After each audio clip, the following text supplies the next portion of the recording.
Covid काळात नागरिकांनी महामारीशी झुंज दिली, मात्र कोविडपेक्षा अधिक लोकांचा मृत्यू रस्ते अपघातात झाल्याची धक्कादायक वस्तुस्थिती आहे.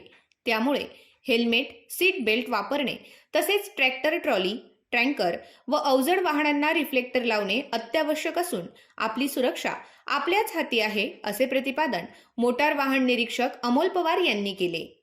रोटरी क्लब ऑफ सटाणा मिडटाऊन, उपप्रादेशिक परिवहन विभाग, मालेगाव व सटाणा कृषी उत्पन्न बाजार समिती यांच्या संयुक्त विद्यमाने रस्ता सुरक्षा अभियान 2026 अंतर्गत वाहनांना मोफत रिफ्लेक्टर लावण्याच्या उपक्रमाच्या उद्घाटन प्रसंगी ते बोलत होते.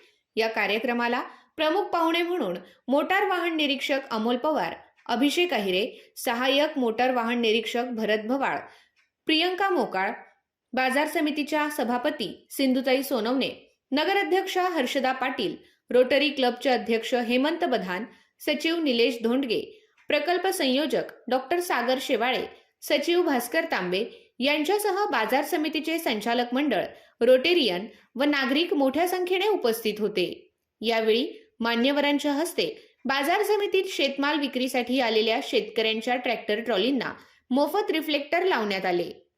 या उपक्रमामुळे रात्रीच्या वेळी व धुक्यात वाहनांची दृश्यता वाढून अपघात टाळण्यास मदत होणार आहे. वाहन चालवितांना आणि दुचाकी चालवितांना नेहमी ISI प्रमाणित हेल्मेट वापरावे. चारचाकी वाहनात चालक व प्रवासी दोघांनीही सीट बेल्ट लावणे बंधनकारक आहे. ट्रॅक्टर ट्रॉली, टँकर व अवजड वाहनांना रिफ्लेक्टर, संकेत दिवे व नंबर प्लेट स्पष्ट असाव्यात. वाहन चालवितांना मोबाईल फोनचा वापर टाळावा. मद्यप्राशन करून वाहन चालवू नये. वेग मर्यादा पाळावी व ओव्हरटेक करताना काळजी घ्यावी.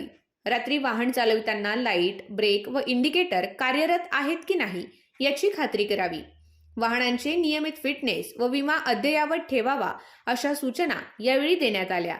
या उपक्रमामुळे शेतकरी व वाहन चालकांमध्ये रस्ता सुरक्षेबाबत जनजागृती वाढून अपघातांचे प्रमाण कमी होईल, असा विश्वास आयोजकांनी व्यक्त केला.